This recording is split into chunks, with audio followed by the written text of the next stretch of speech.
Hello everyone, welcome to Diagnoser. Today we have a case from respiratory medicine and 33-year-old male who was having continuous fever and some breathing difficulty for a week and now has a chest pain for 2 days. The patient is a chronic smoker. When we did the clinical examination, there were absent breath sounds on the infrascapular and infraaxillary region on the right side. When we did an X-ray, the X-ray picture is given in front of you. So after all the history of fever with the chest pain on the right side and this radiograph in front of you, you can make a diagnosis of pleural effusion. And this pleural effusion, as it is associated with fever, then it is definitely inflammatory pathology. The inflammatory pathology can be associated with tuberculosis or may be associated with pneumonia. But we can't be sure about the etiology. We need a definitive diagnosis after the thoracocentesis and the culture report. But one thing we can be totally sure of is that this patient is having a pleural effusion. Now let's discuss what is a pleural effusion. So in a normal person, there is some amount of fluid present between the two layers of pleura, that is visceral and parietal pleura. It is 10 to 30 ml. But when this amount of fluid increases, this leads to the pleural effusion, development of pleural effusion. So to diagnose the pleural effusion by a USG, you should remember specific values for the exams. Like for the USG diagnosis, around 50 to 60 ml of fluid should be present, and for a clinical diagnosis, for the presence of that dullness that we appreciate on clinical examination, the amount of fluid should be present should be at least 300 ml. Now we know the increase in amount of fluid in the pleural cavity is pleural effusion. Now let's discuss how a patient of pleural effusion would present to us. The patient may be having symptoms of fever with cough, with pleuritic chest pain, with respiratory difficulty also. And the specific characteristic of that pleuritic chest pain is that it increases on inspiration, on stretching of the pleura, and on coughing also. There are some specific symptoms according to the etiology of the patient also, like the presence of edema when it is associated with nephrotic syndrome, the presence of icterus when it is associated with any kind of liver pathology, the presence of hypertension again when it is associated with nephrotic syndrome, the presence of hypotension, the presence of irregular heart rhythm, and all. After the patient present to us, we try to diagnose the patient clinically by doing the examination. When we auscultate on the chest wall, the breath sounds on the side of pleural effusion is absent, and when we try to percuss it, we get stony dullness, and this stony dullness is specific for pleural effusion. After that, to confirm the diagnosis, what we do is we do a chest X-ray. Chest X-ray is sufficient for making a diagnosis, but sometimes if the diagnosis is not clear even after the chest X-ray, we may need a CT scan. So there are some findings that we see on the chest X-ray. As you can see in front of you, this is costophrenic angle. Phrenic means diaphragm, and this is costophrenic angle. And in the patient of pleural effusion, you get the blunting of costophrenic angle. This is a costophrenic angle, and this is normal looking costophrenic angle. And you can see this whitish shadow here. This shows the costophrenic angle is blunt. Next one is we see the meniscus sign as well as the Ellis curve. That is quite specific name sign for this pleural effusion. What is a meniscus sign? You can see here this is a meniscus sign. And what is an Ellis curve? This is an S-shaped curve. This haziness, as you can see here, all this haziness, all this white color. Now this Ellis curve is an optical illusion. What happens is, as you know, the pleura is surrounding the lung, and in the periphery there is a pleura, and in the center the lung is present.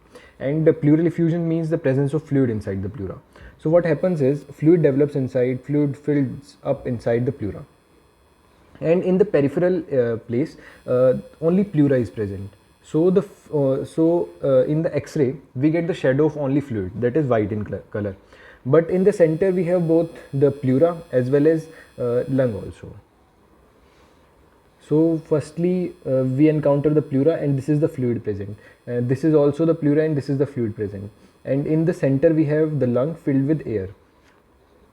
So due to the presence of this air-filled lung between the two layers of fluid-filled pleural cavity, we get an optical illusion in which it is more white on the periphery and more and less and black colored in the center. So we get this kind of an S-shaped curve. This is known as Ellis curve. The next investigation is the CT scan. In the CT scan, we basically get a pleura split sign. You can see here. This is the fluid present, and this is the pleura. This is the visceral pleura, and this is the parietal pleura. And you can see the presence of fluid in the pleural cavity. And this is the pleura split sign. There are some interesting things in the radiological presentation of a pleural effusion, like we can get a loculation when the fluid collects in the fissures. So this gives a biconvex like of picture, and this mimics the presence of a tumor. Suppose this there is a fissure here and a biconvex like opacity develops, then it gives a picture of like a tumor. We can also get rounded opacities due to the presence of peripheral atelectasis in case of resolving pleural effusion. Now, after this diagnosis of pleural effusion, we need to categorize it as a transudative or an exudative pleural effusion. For that, we have Light's criteria. And what is in Light's criteria? There are basically three things. First is pleural fluid protein over serum protein more than 0.5, pleural fluid LDH over serum LDH more than 0.6, and pleural fluid LDH more than 2/3 of serum LDH. It is kind of similar to this one. To categorize it as an exudative pleural effusion, any one of the above is present, then it is an exudative, and if all three are absent, then it is a transudative pleural effusion.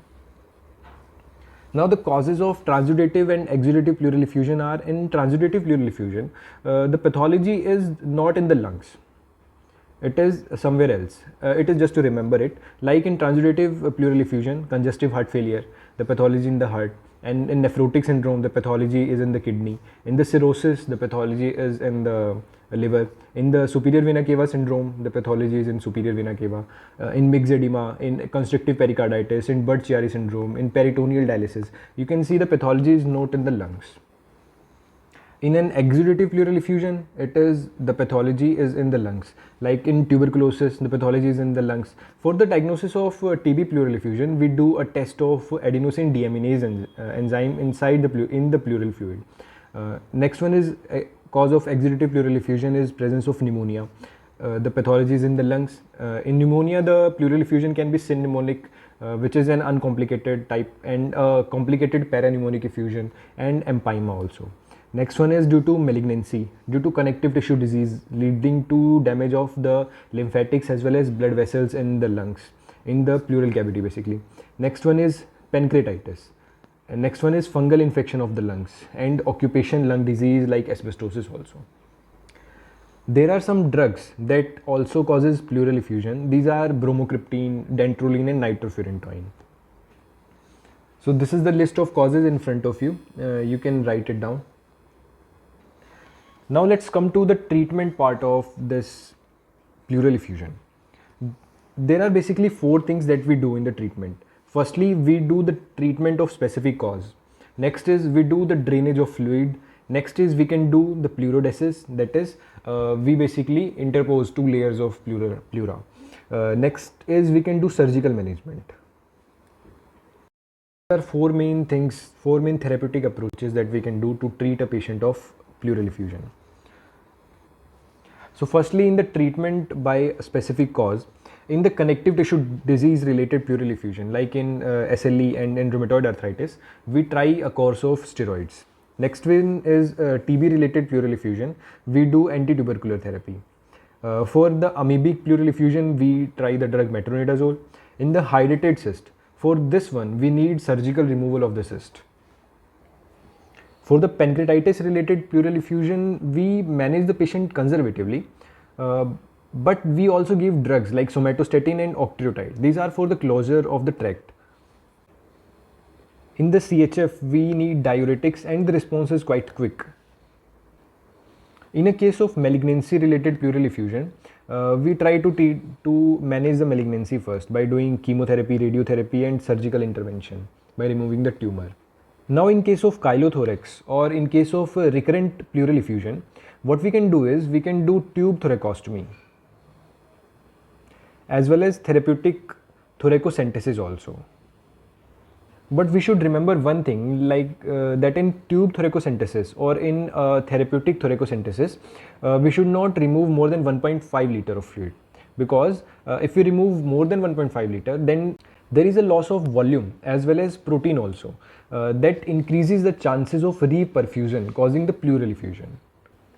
If nothing works, then we can do the pleurodesis, and for the pleurodesis what we can do is we oppose the two layers of pleura, and for that we need some sclerosants.